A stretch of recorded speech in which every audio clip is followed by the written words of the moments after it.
Welcome back live to Super Bowl 52 Radio Row, Pat Mayo Experience. Pat Mayo here with you all throughout the afternoon, live streaming. So when we don't have a guest, you're going to hear more movie reviews, or we'll talk about Black Mirror again. But Lance Moore from Sirius XM is here. What's going on, man?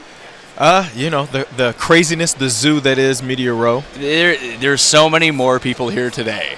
Yes. And the Eagles fans are everywhere, and they're loud. They're very loud, and but you know what? They aren't used to this. This is true. And they feel like this could be their moment, and I'm not mad at them at all. Not one bit. Even hearing the Eagles chant has been a little bit refreshing, I think. No, when you hear it by the 30th time, it becomes a bit much. But are you down on the Sirius? Like, the Sirius set is legit here. It is. First floor, your own area. There's like 8 podiums.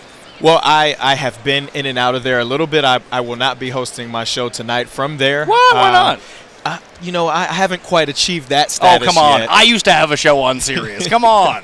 Yeah, but I mean, it's obviously a great setup for them, and I'll be shooting from the convention center tonight. So oh, sweet. So that'll be pretty cool. You can go run the combine there, too. They have all the drills. I didn't bring any shoes. That's for okay. that. They made me run the 40 in like this.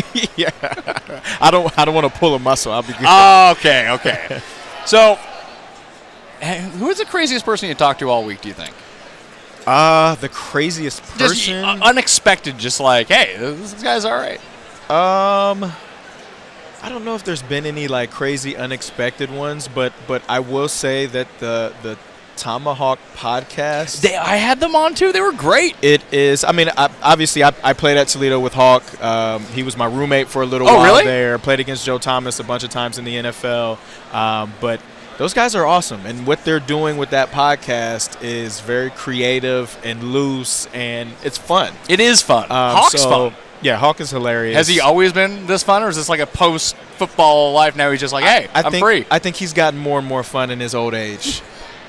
But he's younger than me, so I guess that makes me really old. No, I think I'm older than you are, so maybe not. It's all perspective. So you were giving me the advice about showing the ring. Yes. So I have to hold it up here so my wife doesn't get mad at me. I'll hold mine, too, so we could be listen, we're doing fine here. We're very busy. We can't stray about. That's right. How long have you been married? I've been married. March will be 1 year. Okay. March will be 1 year. So and you got like 4 months on me. Yeah, we're newbies. We're new to this thing. It's still going well for me right now. That's great. I talk to other people that are like, I hate this, like 20 years in. And like, I can't believe this is still a thing. But like, I'm still pumped for it. Right. The goal is to not be like that, right? That's true. You do the work now early, and you continue to, I guess, plant and water the seed of marriage, and hopefully it grows and flourishes into a beautiful flower. Well, I think we both waited a bit later to get married. I think that's going to work out well for us. I say that now, I'm probably jinxing myself, but and I married a lawyer, which is just a devastating idea if it goes wrong for me. But I don't know, you see the demographics. There was a thing for a while. It's like, hey, it's 50-50 divorce rate kind of thing, and that was like 25 years ago. Right. Everyone got married when they were like 18. I couldn't imagine marrying me when I was 18. No, me either. But people did it. I don't know how they did it. I don't know either. I mean, obviously, that was kind of how things were back then, and things have changed now. But I couldn't imagine marrying the 28-year-old me. I mean, let alone the 18-year-old me. So, I think it was smart by both of us for waiting and figuring out who we were before we figured it out. Yeah, exactly. So hopefully, I'm not a crazy person at 40, but we'll see. Maybe a completely different person by then.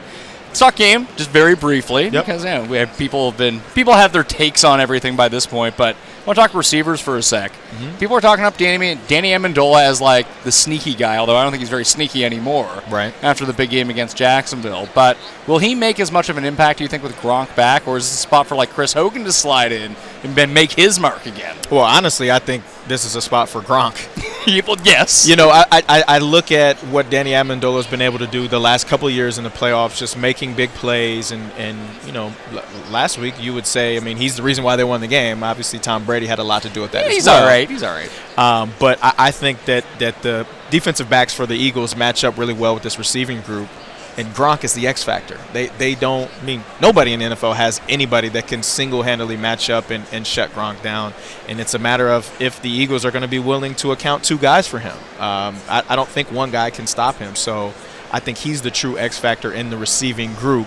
But I wouldn't be surprised if Danny Amendola, Brandon Cooks, Chris Hogan make big plays in this game. Were the Vikings fans giving you heat here after the Stefon Diggs walk-off touchdown?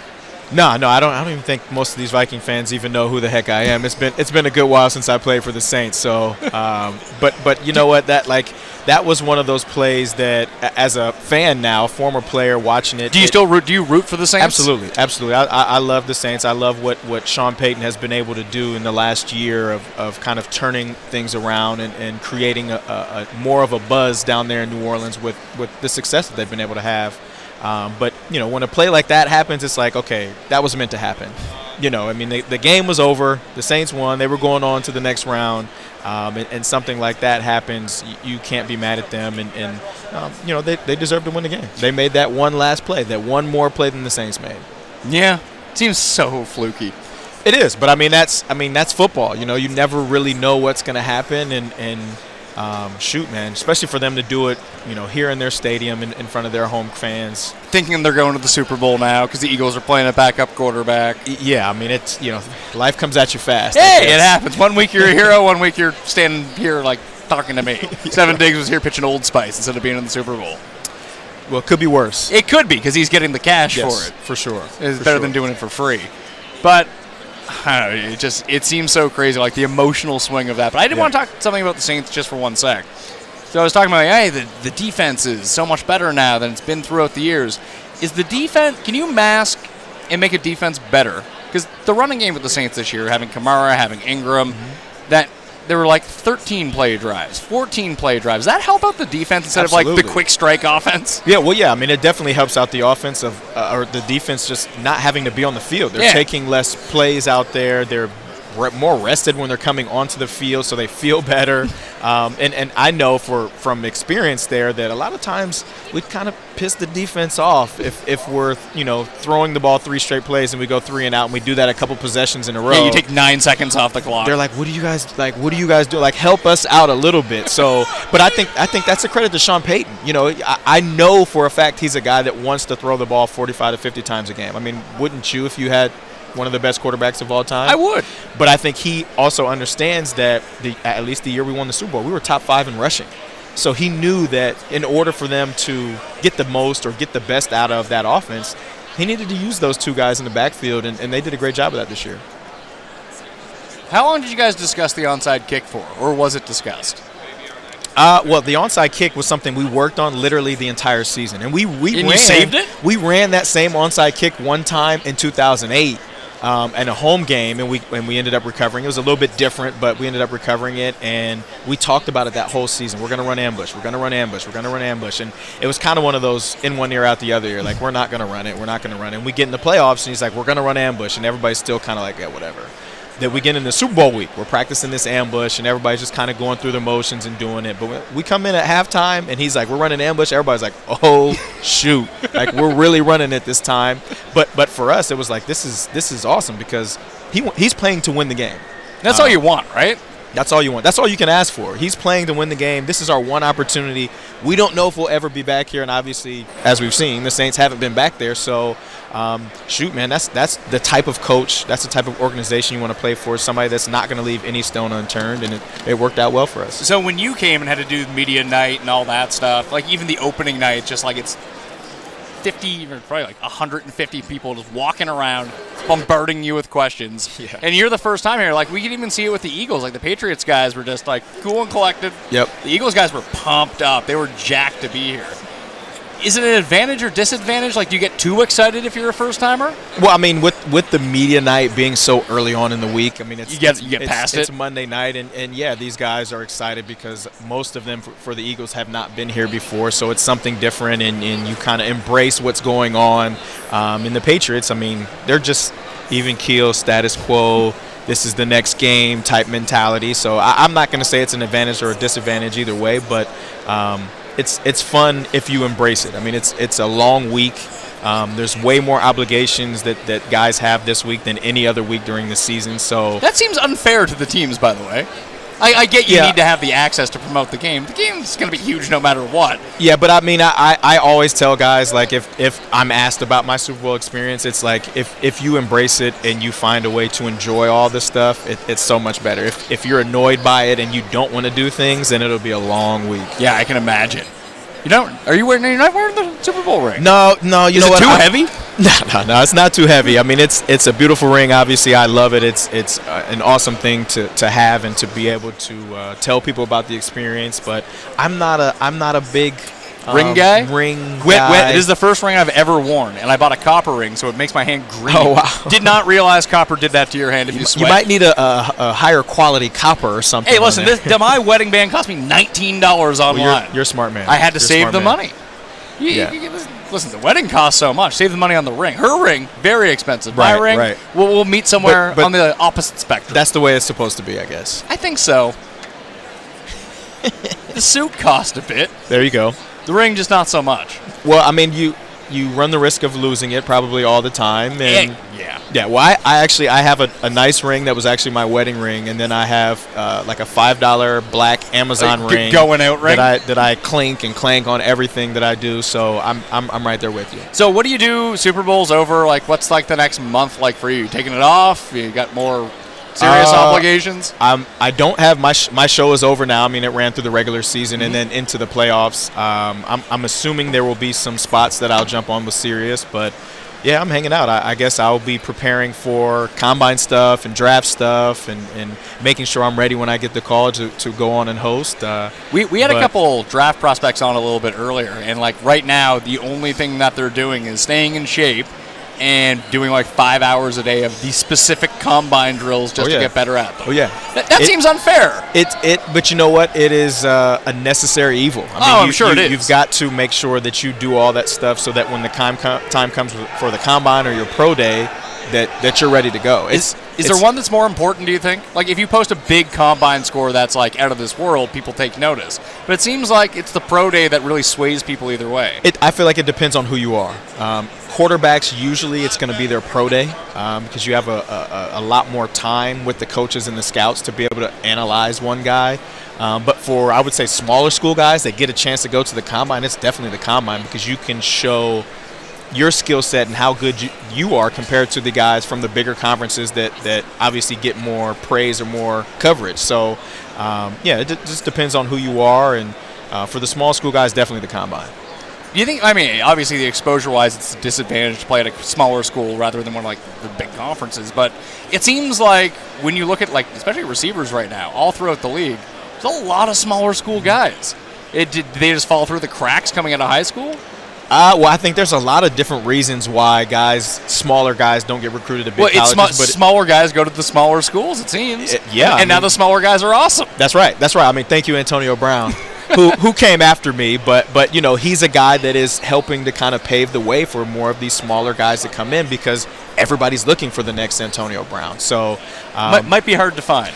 Very true. Very true. That guy is unbelievable. His motor, the way that he works, the way that he prepares, his haircuts, his flash. I mean, I love it. And he's an awesome guy, just as good of a guy as he is a player. And, there's no wonder why he has the success that he has. Just spending that one season in 2014 with Pittsburgh, the guy is nuts in how he prepares and how he takes care of his body. So that was 2014? Yep. So I'm trying to think of the Antonio Brown timeline here. Was that when Mike Wallace was still there, or was Mike Wallace gone? No, Mike Wallace was gone. So it was like the breakout Antonio year. Yeah, I think it was the year before. I think 13 was like the year that he really started becoming really, really good. Why does he return punts?